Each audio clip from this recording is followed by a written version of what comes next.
सावित्री सब्जी लेने बाजार गई होती है कि तभी उसकी नजर मिनी स्कर्ट पहनकर बाइक पर जा रही एक लड़की पर जाती है, जिसकी पूरी टांगे दिखाई दे रही थी। ये देख सावित्री अपनी आंखें बंद करते हुए कहती है, छी छी, शर्मो हया तो जैसे बेची खाई है आजकल की लड़कियों ने। कैसे कैसे कपड़े पहनकर घूमती हैं। अरे इतने छोटे कपड़े तो हमारे जमाने में 5 साल की बच्चियां भी नहीं पहनती थी, जितनी अब 25 साल की पहनती हैं। बुड़बुड़ाते हुए सावित्री घर आती है, जहाँ वो टीवी पर सूर्य ग्रहण की खबर देखती है। क्या आज सूर्य ग्रहण है? ठीक है, तो जब तक ग्रहण है कोई भी खाना नहीं खाएगा। और तू बड़ी बहू, तू खाने में तुलसी के पत्ते डाल दे। सर पर घूंघट ओढ़े रेखा मुंडी हिलाती है। कुछ देर बाद सूर्य ग्रहण लग जाता है। तभी रेखा का पति ऑफिस से थका हारा घर आता है और फ्रिज में से ब्रेड जैम लगाकर खाने लगता है। ये देख सावित्री गुस्से में चिल्लाते हुए कहती है, हे राम, कर दिया ना अपशगुन। भला ग्रहण में कौन खाना खाता है? क्या माँ, अब भूख लग रही है तो कुछ खाओ भी ना क्या? ठीक है तो कह रहा है वो। अब ये सब पुराने विचारों को त्याग भी दो सावित्री। आप तो चुप ही रहिए। और तू बड़ी बहू, यहाँ खड़ी खड़ी मेरी शक्ल क्या देख रही है? तू इसे रोक नहीं सकती थी? माँ जी वो मैं। अब क्या बकरी की तरह मैं कर रही है? अपना पल्लू ठीक करिए, सर से खिसकना नहीं चाहिए। बहुएं जितनी मर्यादा में रहें उतनी ही अच्छी लगती हैं। अरे हम भी थे, जितना मर्जी काम करते थे, लेकिन मजाल है कि कभी घूंघट सर से सरका हो। 3-3 मटके पानी के कुएं से उठा कर लाना, भैंसों का, खेतों का सब काम देखना। कितना काम होता था हमारे जमाने में। लेकिन एक आजकल की बहुओं को तो आटा गूंथने से लेकर बर्तन धोने तक हर काम के लिए बस एक मशीन चाहिए। और छोटे छोटे कपड़े पहनकर इनसे किट्टी पार्टी करवा लो बस। लेकिन मेरे घर में ये सब नहीं चलेगा। मेरे घर में बहुएं हमेशा घूंघट में और साड़ी में ही रहेंगी। इसलिए ध्यान रहे, आगे से ये पल्ला खिसके ना तेरे सर से। जी माँ जी, ध्यान रखूंगी। ये है सावित्री देवी, जिसे मॉडर्न कपड़ों वाली लड़कियां बिल्कुल भी पसंद नहीं थी। सावित्री के 2 बेटे थे। बड़े बेटे की शादी हो चुकी थी। बड़ी बहू रेखा बिल्कुल अपनी सास के कहे पर चलती थी, लेकिन फिर भी सावित्री उससे कभी खुश नहीं रहती थी। वो उसके किसी न किसी काम में कमी निकाल ही देती थी।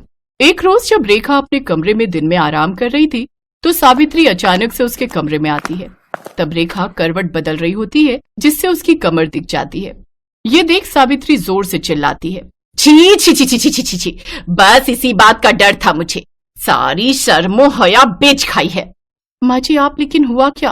क्या होना है? करवट लेते वक्त तेरी कमर दिखी कैसे?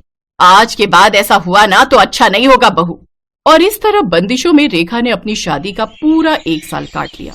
और उसकी फर्स्ट एनिवर्सरी पर उसका देवर राहुल दिल्ली से कानपुर आता। भाभी, मुझे ना आप सबको कुछ बताना था, तो मुझे लगा इससे अच्छा दिन भला क्या ही होगा। वो मेरे ऑफिस में मेरे साथ संध्या काम करती है, अच्छे परिवार से है, अच्छा कमाती भी है, और मैं उससे शादी करना चाहता हूँ। मतलब लव मैरिज?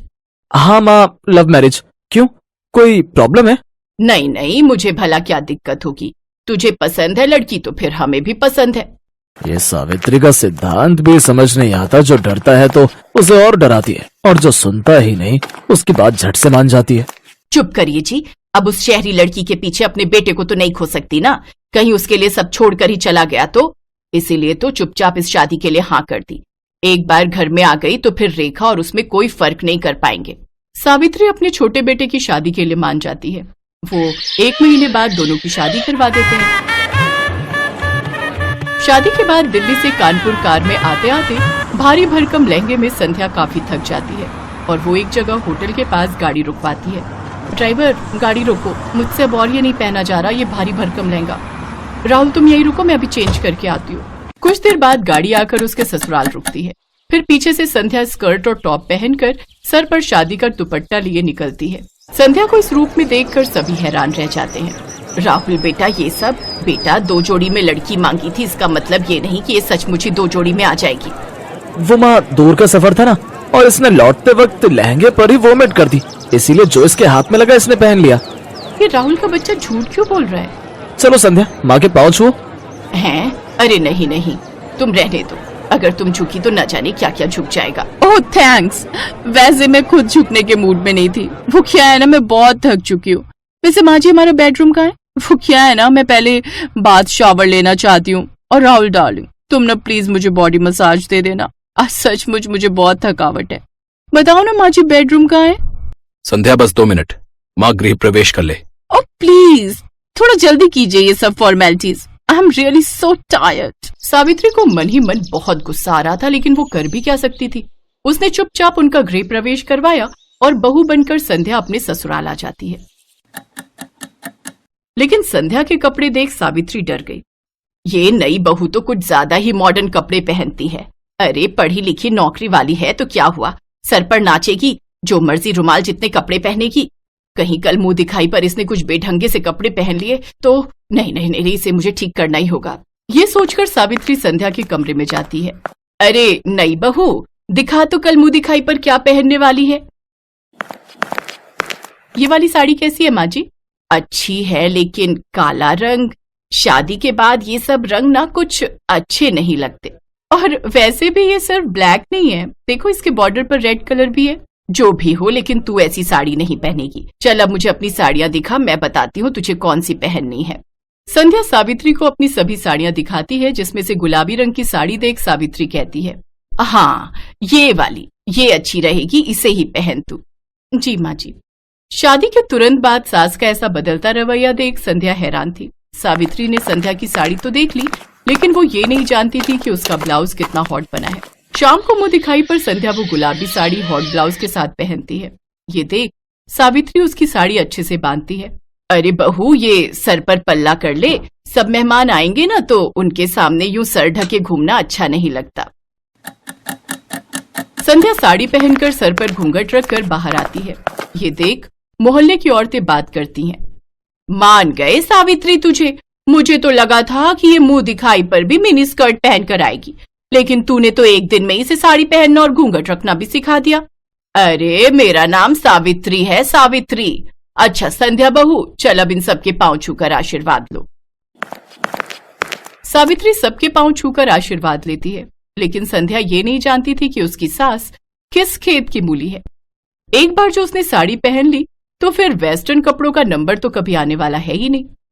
अगले दिन उन सबको मंदिर जाना था, इसलिए रात को ही संध्या अपनी सास से जाकर पूछती है कि कल उसे क्या पहनना चाहिए।